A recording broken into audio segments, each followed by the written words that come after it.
Okay, for those of you joining in on the recording, welcome to week 14 seminar session for U.S. history. I hope everybody is having a good week. So let me, where'd it go? There it is. Just some announcements. Remember that the Unit 3 reading guide was due Monday. That means last call for that is tomorrow. I am emphasizing this because so many people have not turned that in. Um, so get her done. If you know somebody who's not here with us today, maybe send them a reminder. I've been putting it out on the remind, but I think only about half of the people are on the remind, which I'll get to that in a minute. The Unit 3 test is live. It went live on Monday. It is due on Friday. The last call for that is Wednesday. It is a good idea to have done the reading guide before taking the test. I never think I should have to say that, but invariably. That would seem a common sense thing to me, but yeah. On the subject of the test, if you are somebody that has an IEP or 504 accommodation for additional testing time, now that does not equate to additional days. Okay, that is covered by the grace period. But if you get like time and a half to take the test, I think I have it set to cut off at like 65 minutes. If that's you and you think you're going to need additional time, please contact me ASAP. Preferably like a day ahead of when you're going to take the test. Please don't contact me Wednesday afternoon, at like 4 o'clock and say, oh, I get additional time. At that point, I don't know that I will be able to get on and get that done. So please get with me a little bit ahead of time.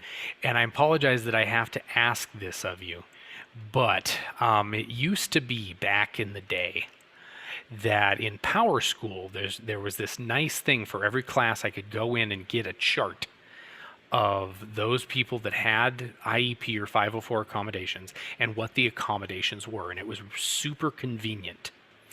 They've taken that away in the name of progress or whatever, and we now have to go into this milepost program as teachers. It's nothing you have to do. It's everything with what I have to do. And we have to go student by student to determine if you have 504. It's like super hard to get to and confusing. So please do me the favor. If that's you, please contact me ASAP, because what I have to do is I have to then go into milepost and verify, yeah, you have that accommodation. And then I have to put it in Moodle. It's not like a lot of work, but it's time intensive. So please get with me. The sooner the better on that. And again, if it could be like 24 hours before you go to take the test, then I can get that done, because like in the evenings, I get emails, but I don't necessarily have milepost and Moodle open when I'm at home. So I tend to wait until the following day when I get here. There is no discussion forum this week, so if you were looking for a discussion and it's not there and you're worried you're missing something, don't worry, you're not missing anything. Unit 4 reading guide, I will have that posted tomorrow. If you would like to get a jump on it over the weekend, it will be ready for you to look at tomorrow. I had to get the government test good to go, and then I can start working on that. So yeah, and I advise you do that. I mean, any additional time you can give yourself, I would do it. Don't forget to do the week 14 seminar assignments, which includes the news quiz and the seminar journal. Get those done. Remember, I do poll the at least one of the essay questions on the test from the seminar journal, or from the seminar sessions, one of the seminar sessions. If you've missed a seminar session and you're worried that you might, be missing something that's on a test, please go back and watch them. That's why I post the videos. That's why I'm videoing this. Don't forget, museum visit extra credit, 20 points per visit, with limit of 3. Make sure to check out the instructions in the course. I've moved it down to this week. And then the Dropbox for it is at the top of the course underneath the link to the Zoom room.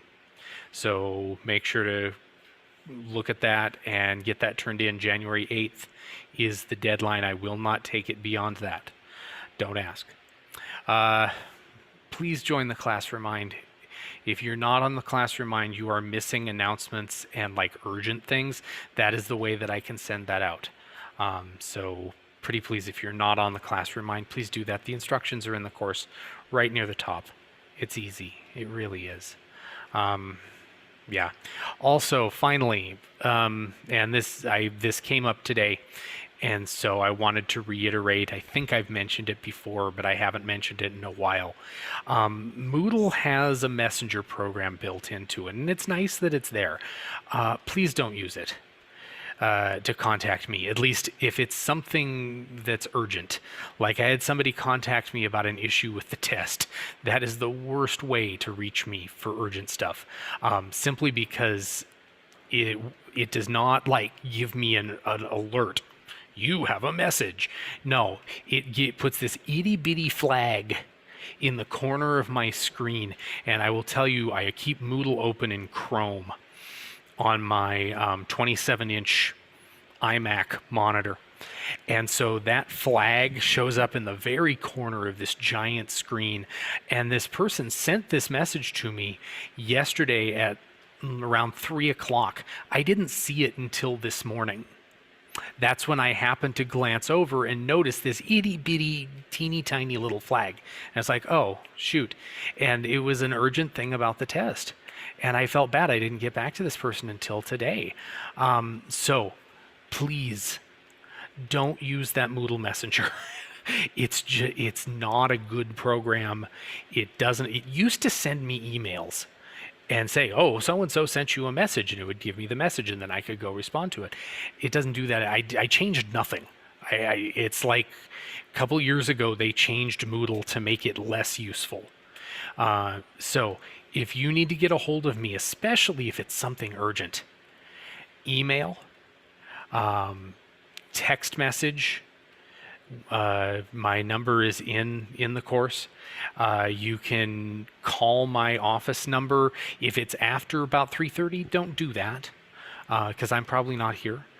Or you can send me a message. That's another reason to be on Remind. You can directly message me in Remind. Nobody else sees it, just you and me. Okay, if you send me something, or I can send you a private message in Remind. It's not, I mean, if I send something, I tend to put your name first if I'm sending it just to you. All right, so you know that it's not something that's going out to everybody. So yeah, please don't use that. That Moodle Messenger program is a joke. It is awful. So please don't use it. Okay, any questions on any of that? All right. And a reminder, if you have questions as we go through this, please unmute yourself and ask. Don't rely on the chat, just because, although I did raise the monitor so I can see it a little better, but it's still not as bright as my other monitors. So I don't always see when you've posted something and it prints tiny and I'm old. So please don't, just unmute yourself and ask questions. All right, so I thought since it's test week that we're going to stay topical, but it's not, we will talk about some of this is on the test, but I thought we could talk about Edison and who has sort of become now, in the light of history, his primary rival, and that is Nikola Tesla. Although at the time, Tesla was notable, and then he was forgotten for like 50 years, basically. And it wasn't until the 90s rolled around that people remembered, oh, this guy Nikola Tesla was kind of ahead of his time. And this is about really what's known as the current war. Now, excellent movie out by that title, The Current War. And it is about this. And it is Edison versus Westinghouse, who was his chief sort of industrial competitor. Tesla was sort of his inventing competitor. Edison was not only a really good inventor, but a really good businessman. Tesla was a really good inventor, but he was a crappy businessman. Westinghouse wouldn't know how to invent anything if he tried, but he was an excellent businessman. So, yeah. All right, so again, we have Nikola Tesla and Thomas Edison. All right, so Edison early on starts fairly young. He starts out, he sells things on trains, newspapers and candy and stuff like that. And when he is a fairly young man, he gets to jump into a better job, and that is operating a telegraph. He saved the life of the 3-year-old son of a station agent, and the telegraph lines were laid next to train tracks, and the telegraph sort of switchboards were typically in the train stations to facilitate that communication. They were both networks. One was for transportation, one was for communication. But the telegraph network expanded as the railroad network expanded. So Tesla became a telegraph operator, and also around this same time started a small newspaper. So he was really he was very much into trying new and different things to try and make money. That was sort of what he did throughout his life was, ooh, that's a good way to make money. He moved to Louisville, Kentucky in 1866 as sort of a promotion in his telegraph career. He went to work for Western Union, who was the primary telegraph company in the country. And he also, as a part of that, operated the Associated Press Newswire, which was part of the telegraph network. Now, he got fired after, I think it was about 6 months on the job. He purposely requested the night shift so that he could sort of accomplish his duties, but then spend most of his time doing work that was not at all related to his job, and that was inventing stuff. So he was working with batteries at his desk, at the telegraph desk, and he spilled battery acid. And so he was on the second floor of this building, and right below where he spilled this battery acid on the first floor was his boss's desk. The battery acid went through the floor, I'm assuming cracks in the floorboards, and dripped down onto his boss's desk and destroyed a bunch of stuff. And so young Thomas Alva Edison got fired from his job with Western Union because he destroyed his boss's desk with battery acid. Shortly after that, Edison was awarded his first inventing patent for an electric vote recorder. So Edison helped to further the cause of democracy by inventing this electric vote recorder. So continuing on, Edison in 1876, he sells his invention of a quadruplex telegraph. Now, the quadruplex telegraph could simultaneously send 2 signals and receive 2 signals, hence quadruplex, 4. he sold this invention to Western Union, the company that had fired him, for $10,000, which was roughly in the neighborhood of $2 million back then. That's a lot of money, and that basically helped get him his start in serious inventing. And with that money, with that 10 grand, he bought and developed a research lab in Menlo Park, New Jersey.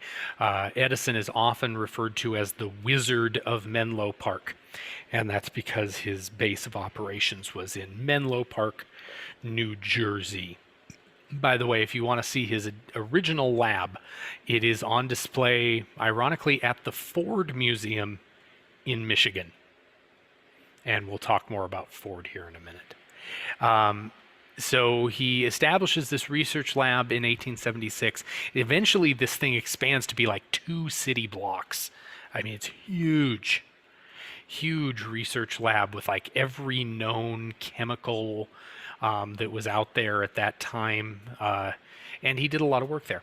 One of the things that he develops there is something called the phonograph, which he's pictured with there. That's the second iteration of the phonograph. What's a phonograph? What does a phonograph do? Anybody?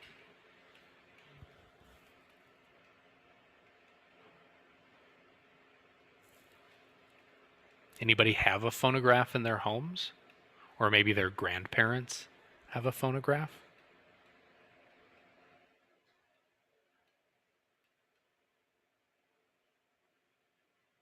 Any ideas? Nobody knows what a phonograph is?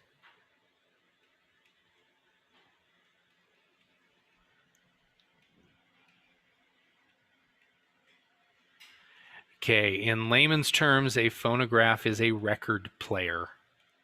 So you know those kind of old-fashioned vinyl discs that you would put on a spinning thing, and you'd put this arm with a needle on it down, and then it would play music. Sort of like CDs, another thing where most of you go, "What? What are those?" So yeah, a phonograph was eventually became a record player, and they put these things on vinyl. The initial phonograph that Edison designed was recorded things on tin foil cylinders. The revolution here, and it's hard for us to even imagine because we are so used to, you want to listen to music and you fire up your phone or your iPad or whatever, and you can play any song ever recorded. But I want you to imagine there was no such thing as recorded music. If you wanted to hear the latest song, you had to purchase sheet music, and either you or someone in your home had to know how to play the piano or some other instrument, and they would then play you the song. But there was no listening to the latest Beyonce track. All right.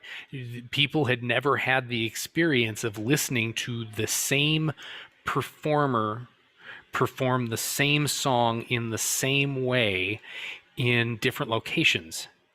That was not a thing until the phonograph.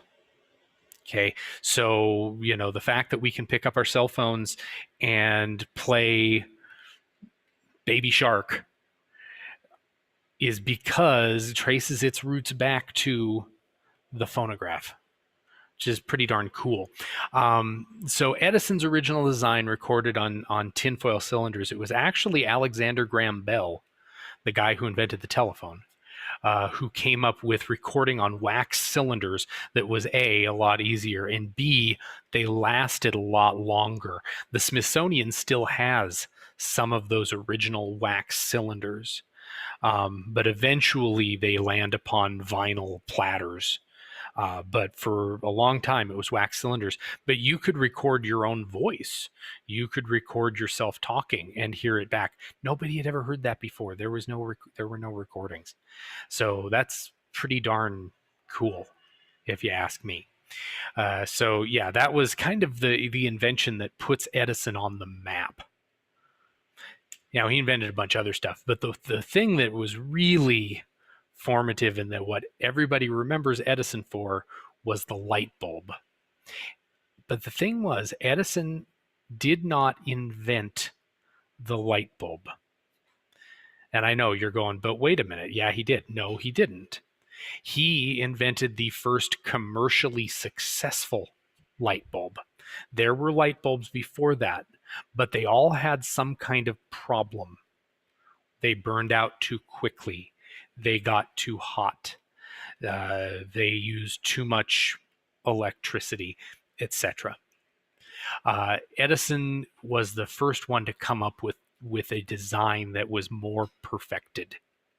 And one of the things that did that was the filament, the thing inside an incandescent light bulb that burns. And what he ultimately settled on was carbonized bamboo. Now, if something's carbonized, those of you in science classes, what does that mean? If you carbonize something, what have you done to it?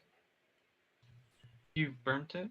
Yay! Yes, indeed. Ding, ding, ding, ding, ding. You have burned it. It's so like charcoal is essentially carbonized wood. That's, I mean, what charcoal originally before briquettes. Actually, that's what briquettes are too. They just have extra stuff in them.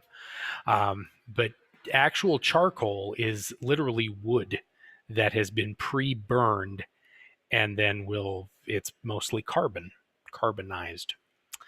Yeah. So the carbonized bamboo filament was the first thing that, and Edison tried thousands of permutations of things, everything from cotton to beard hair, everything you could think of.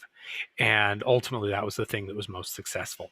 So Edison founds the Edison Electric Light Company in 1878. And Edison had this notion that electricity was going to put candles and lamps out of business. Because that was how people got light indoors. You had to literally light something. You had to burn something. In the early days, it was whale oil, and then later on, after the discovery of the ability to drill for oil, they would burn kerosene. By the way, byproduct of kerosene, gasoline. They used to just burn it because they had no use for it. That's hilarious. So Edison's whole idea, we will make electricity so cheap that only the rich will burn candles. And when Edison started setting up his electric light systems, they actually had to put signs in rooms equipped with the Edison lights saying, please don't try and light the walls on fire.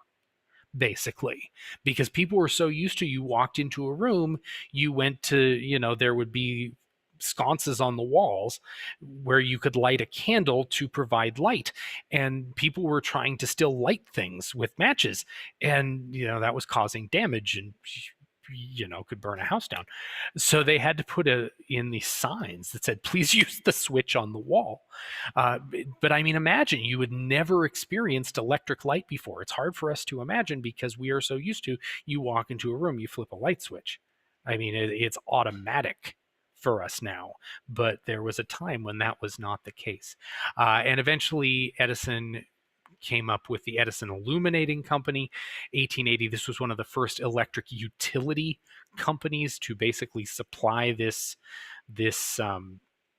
electricity to power lights, and that was all Edison's electric system really did, was lighting in the beginning. To people's homes. And this used what was called a direct current system. So the direct current system was an interesting system. It had to be very carefully laid out. It was very carefully adjusted to supply, it basically could supply just enough power to power a certain number of light bulbs, and it could only transmit it within about a mile of a power station. So the backbone of the Edison system was he had to create a power station like every mile or two to make sure that, so it was very slow to roll out and it was hard to expand because really you had to have some way to get this stuff powered. And so in the beginning, most of the Edison power plants were by rivers because that's what they needed to spin a turbine to create energy. So enter Nikola Tesla. Tesla was born and raised in Serbia, which was part of the Austro-Hungarian Empire, which we'll talk more about when we get to World War One. He was kind of a sickly lad. His son was an Orthodox, or his father was an Orthodox priest, and Daddy Tesla expected young Nikola to follow in his footsteps and go to seminary and become a priest. Well, young Nikola was a very sickly young man and was near death, and got Daddy Tesla to agree that if he pulled through, he could go and study engineering at the state engineering school. And of course, Daddy Tesla did not think young Nikola was going to survive, so of course he agreed. Oh, he's dying. I'll tell him what he wants to hear. Well, young Nikola pulled through, and so he was off to study electrical engineering. Did not graduate. I think he lasted a year and a half, 2 years, but he ended up going to work for the Edison company in Europe, and then his boss was transferred to Edison's operations in the United States and asked young Nikola to come with him. So Nikola Tesla emigrates to the United States in the era before you needed to get on lists and go through years and years and years of paperwork. And he gets off the boat and he goes to work at Edison's Machine Works in the United States. And he lasts there about 6 months.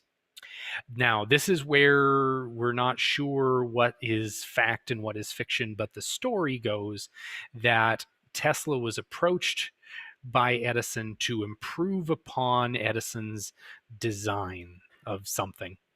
And Edison said, if you can improve upon my design, Nikola, I'll give you $50,000.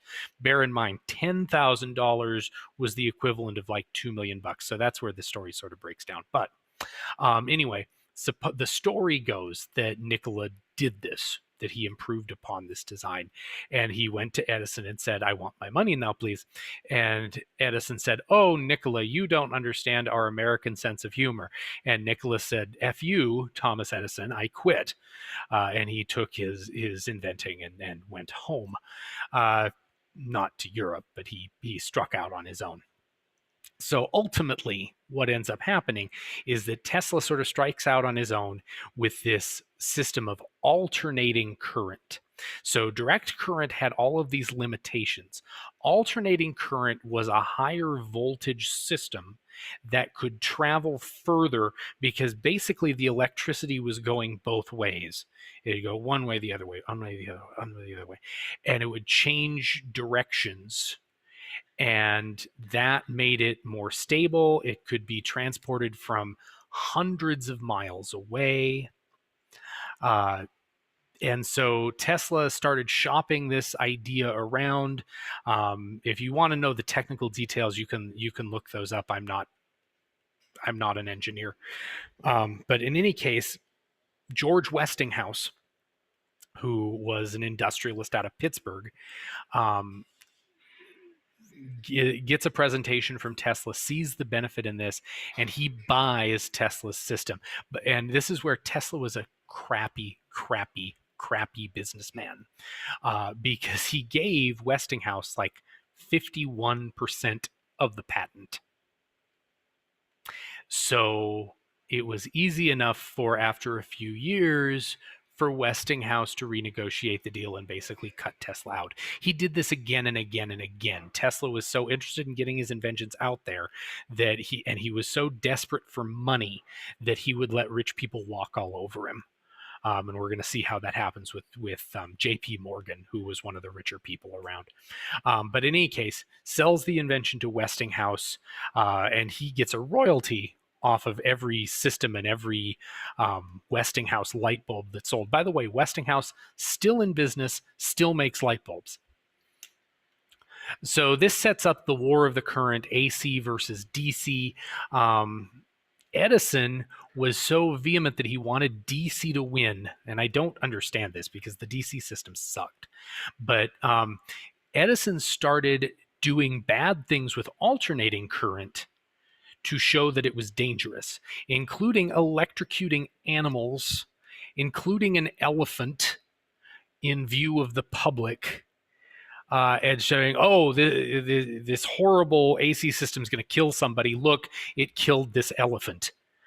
In response to this, Tesla would say he had a workshop, and he would have people over, notable people, your Mark Twains, your Teddy Roosevelts, and he would have people over and he would pass massive amounts of current through his body. He'd hold on to one end that was a wire that would shoot current through his body, and then he'd hold on to something else, and he'd like light up light bulbs with his hands and stuff. And what he showed is that, yeah, alternating current, you can do stuff with it, but it all depends upon voltage and wattage, and you can make it safe. You still don't want to do this, by the way. Please do not go home and like stick a fork in a light socket or something. That's bad. But so Tesla would have these huge displays. There's probably a reason Tesla was kind of a messed up guy.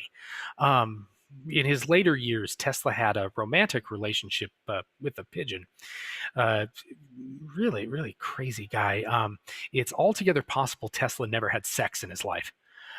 He was quite the ladies' man, like he was desirable, but so far as anyone can tell, he never actually took advantage of his status, even though all of the ladies thought that he was super hot stuff. So anyway, Westinghouse gets a contract to electrify the Columbian Exposition in Chicago in 1893. This was the first widespread demonstration of electric light, and it was again on alternating current, and it was displaying Tesla's designs. And Tesla, the same thing, got to demonstrate wireless lighting, which was something that he was trying to do. He was trying to transmit electric power wirelessly, which is something we still haven't worked out. Even if you have wireless charging for your phone, you still have to have something plugged into a wall. But Tesla thought that he could do this thing wirelessly. I think there are a lot of things that Tesla had figured out almost that I think none of us are smart enough to fully understand. And then Westinghouse, after this, was awarded a contract to build a power generator at Niagara Falls, which could then power the city of New York, which, I mean, hundreds of miles away. And alternating current allowed, had this been a direct current system, they could have powered maybe the city of Niagara Falls, because that would have been as far as it could go. So Tesla had some other breakthroughs. He was one of the first people to observe X-rays in action. The only reason he didn't get a patent for it was somebody beat him to the patent office by a couple of days. But the experiment where he observed this happened before the other guy's experiment. So this is, again, Tesla was a really cruddy businessman. He just god-awful businessman. He developed an early version of remote control, and he powered a boat using remote radio control. He was trying to develop wireless power transmission, and also experiments in wireless communications. He was racing to be the first guy to transmit a communicated signal wirelessly from the United States to Europe.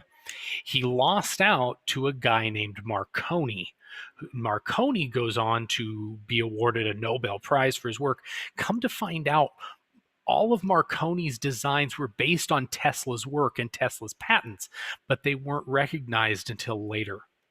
It wasn't until like 20 years after this that the Supreme Court goes, yeah, Marconi, you copied all this from Tesla. But by that point, he'd won the Nobel Prize and all of this. Tesla, by the way, never won a Nobel Prize. Tesla's last major thing was this power generating station for wireless power generation and also communications. It was called Wardenclyffe. It was built along the coast of New Jersey, and it was backed by J.P. Morgan. Morgan gave Tesla $150,000, which equates to $4.6 million today, okay, to get this thing off the ground.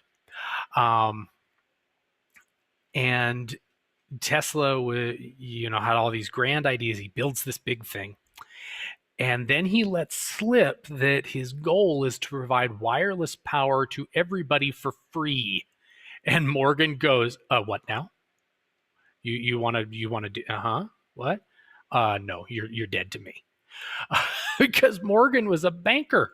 Morgan was a guy that wanted to make a profit. He's like, okay, wait a minute here. No, we need to attach a meter so that everybody gets charged for this. And Tesla's like, no, I want to provide it to the world. I don't know why Tesla's Italian now, but I want to provide the word to the world, wireless communication and wireless power. And JP Morgan's like, you're dead to me, Tesla. Tesla writes Morgan like 50 letters until Morgan dies, and then he writes Morgan's son letters. And basically, not only does he get blackballed by the entire Morgan family, but Morgan knew everybody of consequence in the country, of wealthy people. Morgan knew everybody, and Morgan basically sent out rich person code and said, don't trust Nikola Tesla. And so Tesla could never get a backer for any of his stuff the rest of his life, essentially, even though he begged and pleaded with Morgan. Again, another deal where he gave Morgan like majority control of the project. And he again gets stabbed in the back. So Morgan writes him off. The project gets dropped in 1906, and the Wardenclyffe facility was demolished in 1917 because they couldn't sell the land with this giant thing hanging out on it. So they demolished this thing that Tesla had spent all of these years creating, and it all came to nothing. So after Wardenclyffe, Tesla sort of declined. He was still moderately famous. His work bordered somewhere between science and science fiction, just because it was very much ahead of its time. He had an idea for a blade. It should be bladeless, not blameless turbine. Bladeless turbine that ends up going into the speedometer of luxury sports cars. Odd. It was later proven that Marconi basically copied Tesla, so Tesla should be the one that gets credited with wireless telegraphy. That is like the underpinning basis of today's cell phones. So, I mean, Tesla's advances in that area lead to today's cell phones. At the time of his death, he claimed to be working on a death ray. And the government was worried enough about this that when he died, the government seized all of his papers and all of his belongings. And some of them were never, ever released. And so it's believed that the government has like a trove of Tesla papers that they then used. There's some belief that missile defense systems have some underpinnings with Tesla's ideas, things like that. So yeah, we don't know the full extent to the ideas that Tesla had that have never been released, that maybe the government used to build some stuff that we just don't entirely know about. He had amassed huge debts to hotels throughout the rest of his life. He moved into several hotels and they eventually would kick him out because he had no money to pay his bills. So yeah, there was that. He was significantly in debt at the time he died. But over the course of his lifetime, he was awarded internationally some 300 patents, which is a huge number. And then what about Edison? Edison worked in, aside from the phonograph and the light bulb, advancements in motion picture cameras, rechargeable batteries, mining technology, chemicals. Eventually, Edison's electric company is combined with some other electric companies to form General Electric, a company that's still around today and is one of the largest corporations in the world. Um, Edison was good buddies with Henry Ford and Harvey Firestone. Henry Ford actually worked for Edison for a time in his Detroit factory before striking out and creating his car company. Ford's a whole nother kettle of fish that we'll talk about at some point. But they used to go on camping trips together. Ford and Firestone and Edison would get in a Model T and go camping together, which just seems nuts. By the way, Ford and Firestone were close enough that until the early 2000s, the only tires you could get on a Ford automobile, if you bought one from a dealership, were Firestone tires. That's the kind of closeness those two had. So Edison dies in 1931. He had diabetes, and it was complications from diabetes. In 1983, Congress designated Edison's birthday, February 11th, as National Inventors Day. And again, Tesla, largely forgotten until the 90s. Like from the point that he died until the 1990s, everybody was like, Nikola who? Is he Italian? But eventually he is remembered, and now there's a car company named after him. So, yeah. All right. So I know that was fast and dirty. Any questions about Edison or Tesla? Edison, I know I talked about Tesla's personal life. Edison was married twice, um, both times to much younger women. His first wife, I think, was 15 when he married her. So yeah, Edison was kind of a creepy old man. All right, so here we go. Journal topic. In the week 14 seminar journal assignment on Moodle, I want you to tell me Tesla or Edison, which had, in your opinion, the most lasting impact on the world in which we live, and why? So give me a good 2 sentences on that. I'm not looking for a master's treatise, but 2 sentences is good. All right. Any questions about anything we talked about today? Any questions about the test? Anything at all? All right. If there are no questions, I'm going to let you be free now. If you have something you want to talk to me about, hang out and we'll discuss it. Bye. Thank you. Thank you.